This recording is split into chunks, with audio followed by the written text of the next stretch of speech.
You know what's happening right now, at this very moment? Your mind is racing. It's creating scenarios that haven't happened. It's replaying conversations from yesterday, last week, maybe even 10 years ago. It's building entire worlds of worry, constructing elaborate stories about what might go wrong, what people might think, what could possibly happen if you take that step forward. And here's the beautiful truth I want to share with you. None of it is real, not one bit of it. The only thing that's real is right now, this moment, and the choice you're making about where to place your attention. You see, thinking is a wonderful tool. It's a gift. But somewhere along the line, we've allowed this gift to become our master instead of our servant. We've given our thoughts so much power that they run our lives. We wake up thinking, we eat breakfast thinking, we go to sleep thinking. And most of what we're thinking about is either something that already happened and we can't change, or something that hasn't happened yet and probably never will. We're everywhere except where we actually are. Let me tell you something that changed everything for me. Your thoughts are not you. Read that again. Your thoughts are not you. You are the observer of your thoughts. You are the awareness behind the thinking. When you can step back and watch your mind doing its thing, creating its dramas and its stories, you start to realize that you don't have to believe everything you think. You don't have to follow every thought down its rabbit hole. You have a choice. Most people don't realize they have this choice. They think that because a thought appears in their head, they must give it their attention. They must analyze it, worry about it, follow it wherever it leads. But that's like saying that because a cloud appears in the sky, you must grab onto it and let it carry you away. Clouds pass. Thoughts pass. They come and they go. You are the sky, not the clouds. Now, I know what some of you are thinking right now. You're thinking, but you don't understand my situation. You don't know what I'm dealing with. My problems are real. My worries are legitimate. And I'm not here to tell you that your challenges aren't real. I'm not here to dismiss what you're going through. What I'm here to tell you is that the way you're thinking about your challenges is making them bigger, heavier, more overwhelming than they need to be. Your overthinking isn't solving your problems. It's creating new ones. Here's something fascinating about the human mind. It can't tell the difference between something that's actually happening and something you're vividly thinking about. When you worry about a future event, your body responds as if that event is happening right now. Your heart races, your palms sweat, your stomach ties itself in knots. You're creating your own suffering through your thoughts alone. You're living the same painful experience over and over in your mind. And each time you think it, you're telling your body that it's real, it's happening, you need to panic. But what if you could interrupt that pattern? What if you could catch yourself in the middle of that mental spiral and say, wait a minute, this is just my mind doing what minds do. This is just thought. This isn't reality. The moment you recognize that, everything shifts. You're no longer drowning in the thought, you're standing on the shore, watching it flow by. The truth is, most of what we worry about never happens. Studies have shown that about 90% of what we worry about never comes to pass. 90%. That means you're spending your precious life energy, your time, your peace of mind on things that exist only in your imagination. You're suffering in advance for things that will never occur. And even if some of those worries do come true, you'll deal with them when they arrive. Worrying about them now doesn't prepare you. It just exhausts you. Think about this for a moment. When has worrying ever actually solved a problem? When has overthinking ever led you to a place of peace and clarity? It hasn't. What solves problems is action. What brings clarity is presence. What creates peace is acceptance of what is, right now, in this moment. You might be asking yourself, how do I stop overthinking? How do I quiet my mind? And here's what I want you to understand. You don't stop thinking by trying to stop thinking. That's like trying to fall asleep by trying really hard to fall asleep. It doesn't work. What works is shifting your relationship with your thoughts. Instead of fighting them, you observe them. Instead of believing them, you question them. Instead of feeding them, you starve them of your attention. When you notice yourself caught in a loop of overthinking, pause. Take a breath. Bring yourself back to your body. Feel your feet on the ground. Notice the temperature of the air on your skin. Listen to the sounds around you. These simple acts bring you back to the present moment, which is the only moment where life is actually happening. Your thoughts want to pull you into the past or push you into the future, but life is here, now, always now. Here's another powerful truth. Every time you choose not to follow a thought, every time you choose to come back to the present moment, you're rewiring your brain. You're creating new neural pathways. You're teaching your mind that it doesn't have to be in charge all the time. You're reclaiming your power. This isn't something that happens overnight. This is a practice. But with each small choice, you're becoming freer. Let me talk about the stories we tell ourselves, because that's really what overthinking is. It's storytelling. Something happens, something small, something neutral, and immediately your mind creates a story around it. Someone doesn't text you back and your mind creates a story. They're mad at me, I said something wrong, they don't like me anymore. None of those things are facts. They're interpretations, they're stories your mind made up. And then you spend the next 3 hours living inside that story, feeling all the emotions that story generates, when the truth might be that they're in a meeting, or their phone died, or they're taking a nap. We do this constantly. We interpret, we assume, we create narratives, and then we react to our own narratives as if they're true. We make ourselves miserable over stories we wrote ourselves. And the beautiful thing is, if you can write a story that makes you miserable, you can write a story that serves you. You can choose a different interpretation. You can choose to say, I don't know why they haven't texted back, and I don't need to make up a story about it. I'll find out when I find out. That's freedom. Your mind loves to solve problems. That's its job. But when there's no real problem to solve, it creates one. It finds something to worry about, something to analyze, something to figure out. And if you let it, it will keep you busy for the rest of your life, constantly searching for problems, constantly trying to control things you can't control, constantly preparing for disasters that will never come. But you are not your mind's employee. You are not here to serve your thoughts. You are here to live your life, to experience this beautiful, messy, unpredictable existence with all its ups and downs. And you can't do that when you're locked in your head, running simulations of all the things that could go wrong. I want you to consider something. What would your life look like if you stopped overthinking? What would become possible? How much energy would you have? How much lighter would you feel? How much more present could you be with the people you love? How many opportunities would you notice that you're currently missing because you're too busy thinking about something else? The answer is, your life would transform. Because when you're not caught in the trap of overthinking, you're available for inspiration. You're open to intuition. You're able to hear that quiet voice inside that knows what you need, that guides you in the right direction. That voice is always there, but overthinking drowns it out. It's like trying to hear a whisper in a room full of people shouting. You have to quiet the noise to hear the wisdom. Let me share something with you about the nature of thoughts. They're like uninvited guests. They show up at your door, and you have a choice. You can invite them in, make them tea, let them stay for hours, let them rearrange your furniture and tell you how to live your life. Or you can acknowledge them at the door and let them pass by. Oh, there's that worry about money again. There's that fear about what people think. There's that regret about the past. You don't have to argue with these thoughts. You don't have to prove them wrong, you just notice them and let them move on. This is what meditation teaches us. This is what mindfulness is all about. It's not about having a blank mind. It's about noticing your thoughts without getting swept away by them. It's about creating space between you and your thinking. And in that space, there's peace. In that space, there's freedom. In that space, you can breathe. Now, let's talk about perfectionism for a moment, because perfectionism is one of the biggest drivers of overthinking. When you believe that everything has to be perfect, you analyze every decision to death.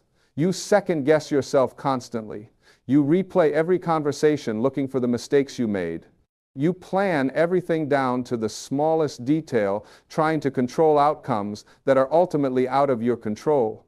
And this is exhausting. This is no way to live. Perfectionism is really just fear dressed up as high standards.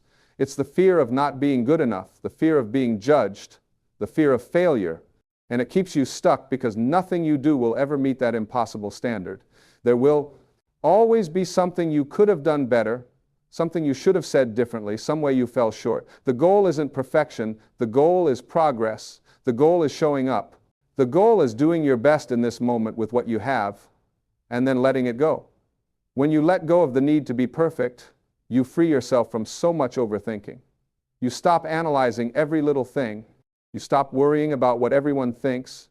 You start trusting yourself. You start trusting life. You start understanding that mistakes are part of the process, that things don't have to be perfect to be good, that you don't have to have everything figured out to move forward. Here's a question I want you to ask yourself when you catch yourself overthinking. Is this thought useful? Not is it true? Because your mind can make almost any thought seem true. But is it useful? Is it helping me? Is it moving me toward the life I want to live? If the answer is no, then you don't need to keep thinking it. You can let it go. You can choose a different thought. You can choose to focus on something that actually serves you. And sometimes the most useful thing you can do is stop thinking altogether. Just stop. Be still. Look at the sky. Listen to music. Play with a child or a pet. Move your body. Do something that takes you out of your head and into direct experience. Because life isn't meant to be lived entirely in your mind. Life is meant to be felt, experienced, lived through your senses and your heart. You know what's interesting? The more you overthink, the less you trust yourself. And the less you trust yourself, the more you overthink. It's a vicious cycle. You question every decision, you doubt every instinct. You convince yourself that you need to think about it more, analyze it more, consider every possible angle before you can move forward. But all this does is disconnect you from your inner guidance, from that part of you that actually knows what you need. Your intuition doesn't think, it knows. It doesn't analyze, it feels. And when you're constantly in your head, you can't hear it, you can't feel it. You're too busy thinking to notice what you know. And then when things don't work out, you say, I knew it. I had a feeling. Well, yes, you did, but you thought your way right past it. Trusting yourself means learning to act even when you haven't thought through every possible scenario. It means making decisions and then not second-guessing them for the next 3 weeks. It means accepting that you won't always get it right, and that's okay. You'll learn. You'll adjust. You'll figure it out. But you have to get out of analysis paralysis and into action. Let me tell you about the power of acceptance. So much of our overthinking comes from non-acceptance. We don't want things to be the way they are. We resist what's happening. We argue with reality. And so we think and think and think, trying to figure out how to change it, how to control it, how to make it different. But here's the thing. Reality is what it is, whether you accept it or not. Your resistance doesn't change it. It just makes you suffer. When you accept what is, right now in this moment, something magical happens. The struggle stops. The overthinking quiets down. You're no longer fighting against life. You're flowing with it. This doesn't mean you become passive. This doesn't mean you don't take action to improve your situation. It means you start from a place of acceptance rather than resistance. You say, this is where I am. This is what's happening. Now, what's my next step? From that place of acceptance, clarity comes. Solutions appear. Energy returns. But you can't get there while you're still arguing with what is. You can't find your way forward while you're still angry that you're where you are. Acceptance is the doorway to change. Think about how much time you spend replaying the past. Something happened. It's over. It's done. You can't go back and change it. But your mind wants to keep returning to it, analyzing it, wishing it were different. If only I had said this. If only I had done that. Why did I do that? What was I thinking? And every time you replay it, you're living it again. You're keeping it alive. You're giving it power over your present moment. The past is gone. It exists only in your memory. And memory is notoriously unreliable. Every time you remember something, you actually change the memory slightly. You're not even replaying what actually happened. You're replaying your current version of your memory of what happened. And you're making yourself miserable over something that's not even accurate. What if you could look at the past differently? What if, instead of replaying it and regretting it, you could honor it as part of your story and let it go? What if you could say, that happened. I learned from it. Now I'm moving forward. Not because you're in denial, not because you're pretending it didn't hurt or didn't matter, but because you understand that holding on to it doesn't serve you. You're not dishonoring your experience by releasing it. You're honoring yourself by choosing peace. The same thing applies to the future. How much time do you spend thinking about what might happen? Planning for every contingency? Trying to predict and prepare for every possible outcome? You're trying to control something that hasn't happened yet and might never happen. You're spending your present moment living in a future that doesn't exist. Yes, it's wise to plan. It's good to prepare. But there's a difference between healthy planning and anxious overthinking. Healthy planning is focused and productive. You think about what you need to do, you make a plan, and then you take action. Anxious overthinking is going over the same scenarios again and again, creating worst-case situations in your mind, worrying about all the things that could go wrong. That's not planning. That's torture. The future hasn't happened yet. You don't know how things will unfold. Life is unpredictable. Some of the best things that have happened to you were things you never could have planned for. Some of the worst things you worried about never happened. And the things that did happen, you dealt with them when they arrived. You survived. You're here. You made it through. And you'll make it through whatever comes next. But worrying about it now doesn't help you. It just steals your joy. Let me talk about the relationship between overthinking and control. Because really, overthinking is often an attempt to control. If you can just think about it enough, if you can just analyze it from every angle, if you can just prepare for every possibility, then you'll be safe. Then you'll be okay. Then nothing bad will happen. But that's an illusion. Life is uncertain. Things happen that you can't predict or prevent, and no amount of thinking will change that. The need to control comes from fear.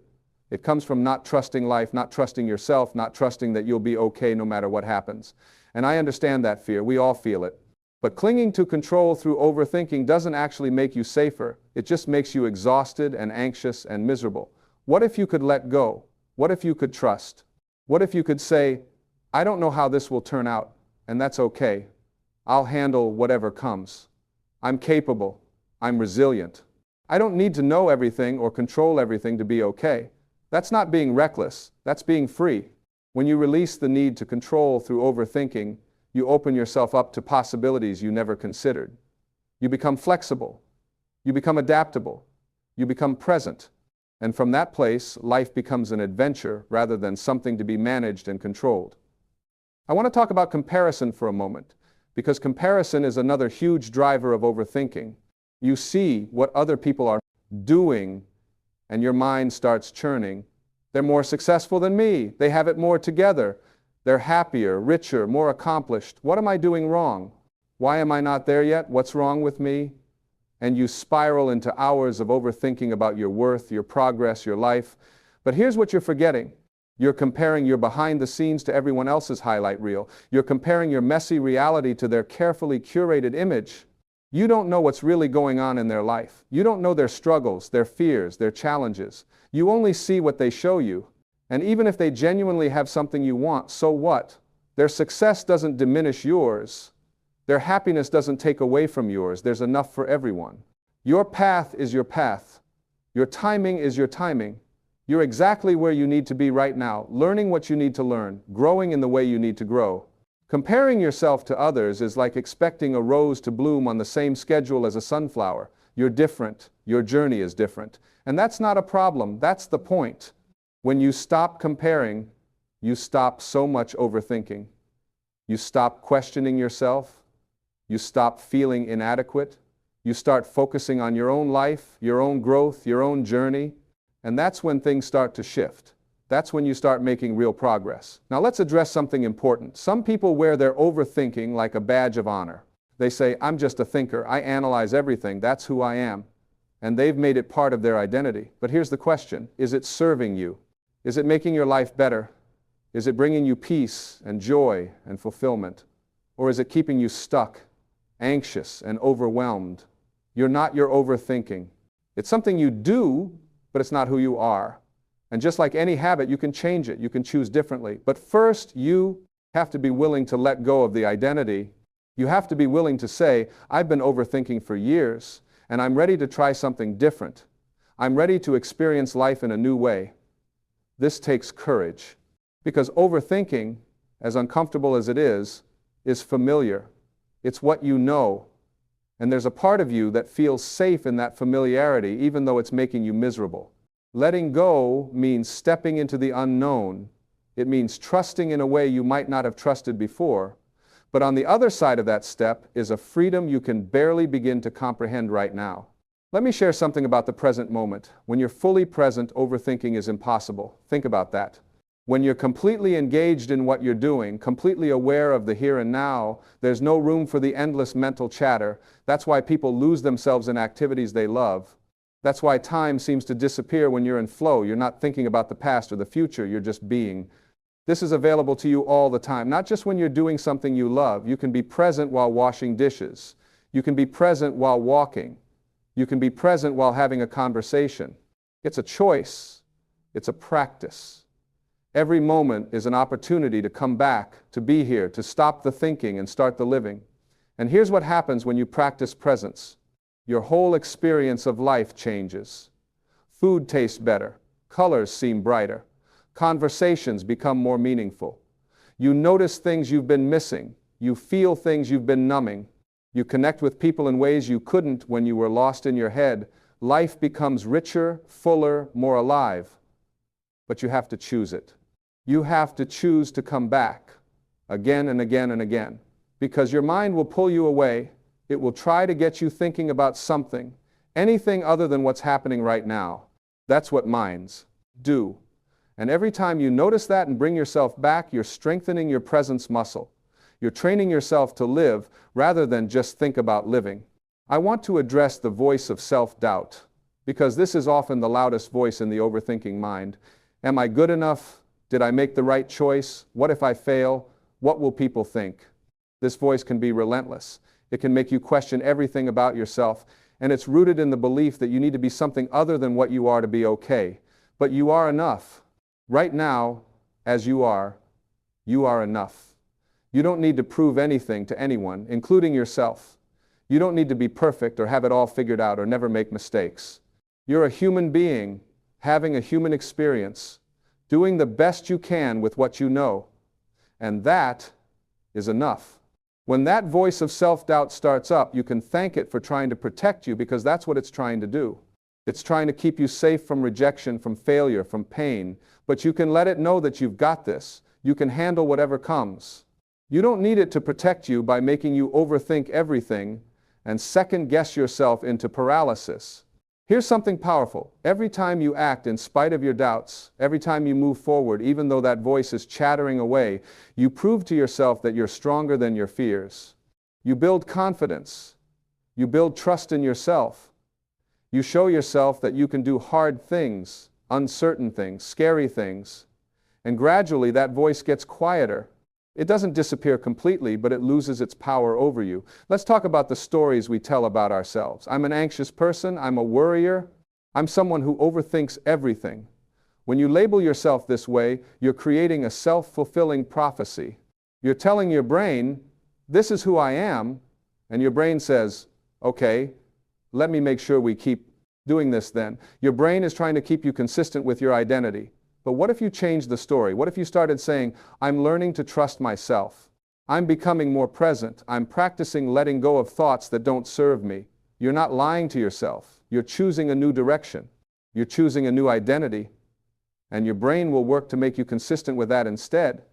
Your words matter. The way you talk about yourself, even in your own head, shapes your reality. Stop reinforcing the overthinking identity. Stop telling the story of how much you worry and analyze and think. Start telling a new story. Start speaking about yourself as the person you're becoming. You know what's beautiful? You don't have to be perfect at this. You don't have to stop overthinking completely and forever, starting right now. This is a practice. This is a journey.